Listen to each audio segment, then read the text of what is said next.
With major cuts taking place in WWE today and more, this is Wrestling Hub. My name is John, and you're watching the Wrestling Report.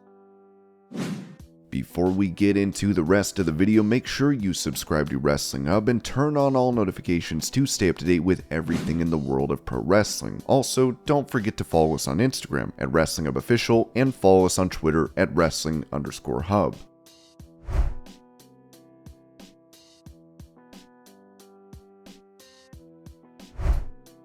Noting how she was reached out to for the steel cage match between Becky Lynch and Trish Stratus at Payback, Victoria said on her podcast, "It was really cool though, you guys, that Trish Stratus called me like a couple weeks before and to ask if she could do the Widow's Peak, which a lot of people don't really do that anymore, and I was like, are you kidding me? Please, do it, do it, do it. The only thing I have is she kicked out of it, damn it." And Becky Lynch actually DM'd me and she goes, "Thank you so much for being part of our match."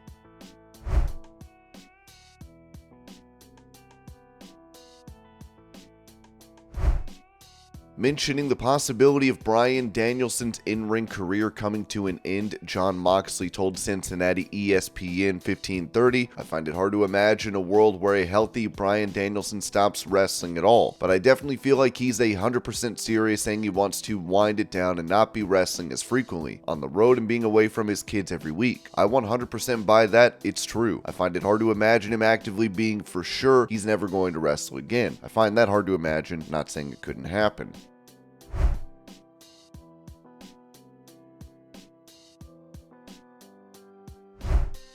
Bringing up when AEW decided to put the trios titles on the Acclaimed and Billy Gunn, Sean Ross Sapp of Fightful said that the decision to make the Acclaimed the trios champions was in progress for months, dating back to the early summer.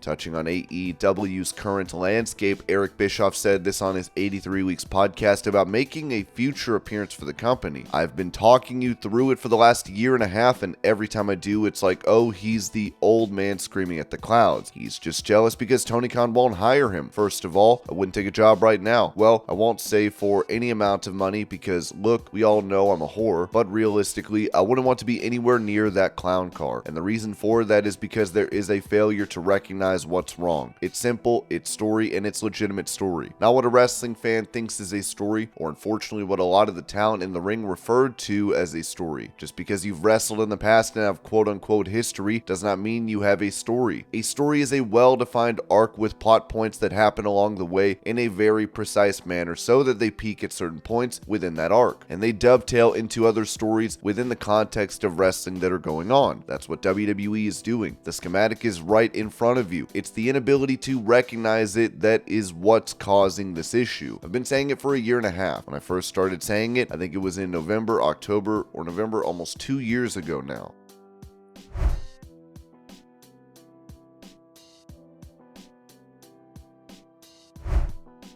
Recalling the creative pitches of the late Bray Wyatt in WWE, Bruce Pritchard noted on his Something to Wrestle podcast, "I don't know if there were maybe a handful of people, and when I say a handful, one handful, that thought this is just different enough. This is going to work big time. There were a lot more that were looking at us going, what is this? I'm back and new, and I'm just begging. Just go with it, try it. We were given a lot of leeway. That was the point. You weren't supposed to get it. You were supposed to sit back, enjoy it, and go along for a ride. And it took you on a ride. Kudos to Bray for being able to pull off those crazy ideas and continue to pull that off in a way that kept people captivated for a long time."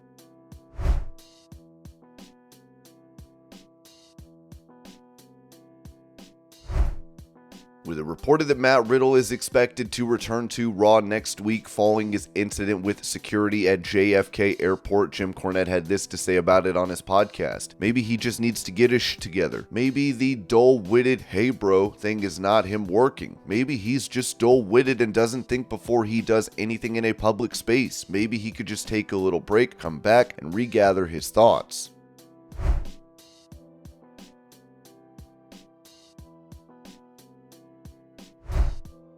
Revealing when Roman Reigns is set to defend his undisputed title, it was said in the Wrestling Observer newsletter that, as expected, the next Reigns match will be November 4th in Saudi Arabia. He will be back on television in the time leading to that show to promote the match.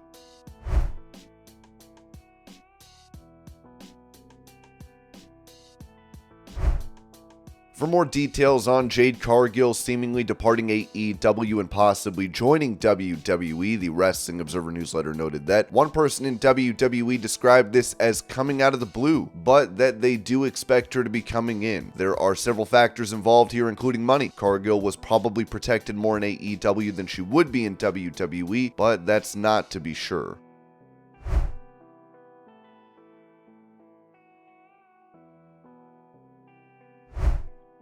Adding to the reports on Jade Cargill apparently going to WWE, the Wrestling Observer newsletter wrote that those in WWE believed she was coming and that it would be on the main roster rather than developmental, but I could see that going either way. Another person in WWE described it to us as that her name was being talked about a lot, but the deal was not completed at press time.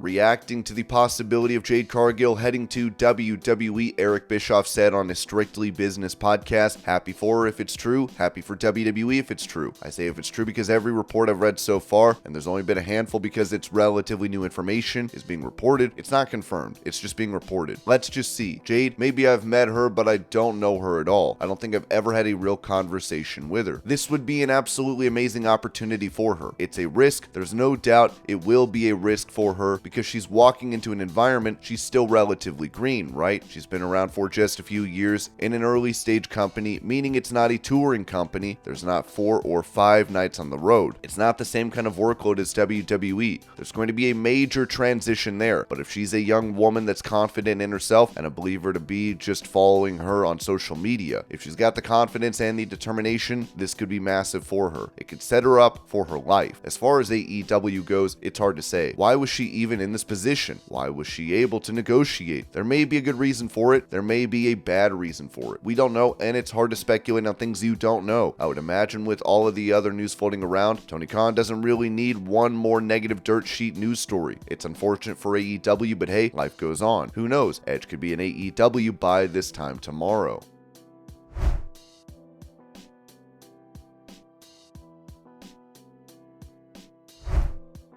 Asked when WWE is planning on splitting up the undisputed tag team belts, WWE insider BWE noted that it will take place very soon, as it remains to be seen when that is.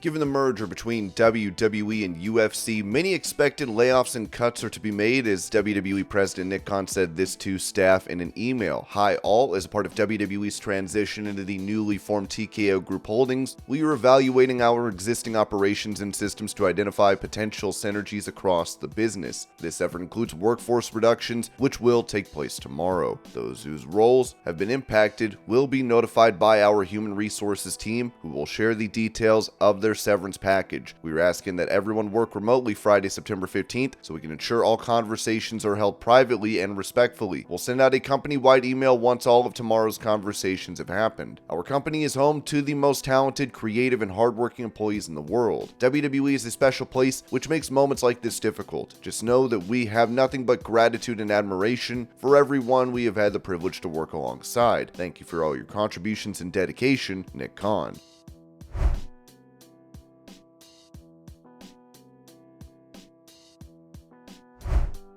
Staying on the topic of budget cuts from the merger, Nick Hausman reported that we were told by a WWE source that major cuts are expected to the WWE main roster and NXT brand. We were not explicitly told that the cuts would be coming tomorrow, but we're told they have been planned for some time.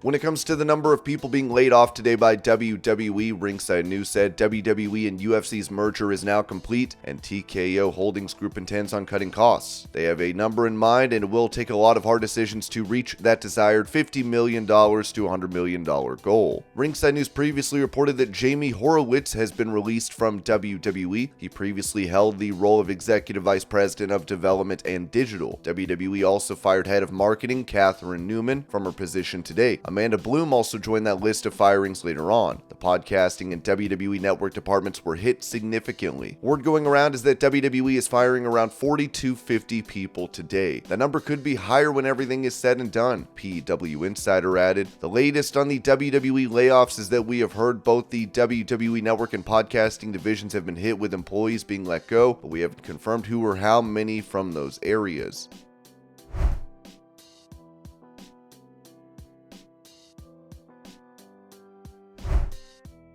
On a positive note regarding the releases from WWE Today, PW Insider said that for those who have asked, we have been told there are no plans for talent cuts today. It was also added that everyone we've spoken to is pretty much on pins and needles waiting to see if they receive word they need to jump on a Zoom call with the company, realizing that if they receive one, their time with the company has to be done. The fact that everyone was separated has added to the sense of unease as well, according to a few we've spoken with.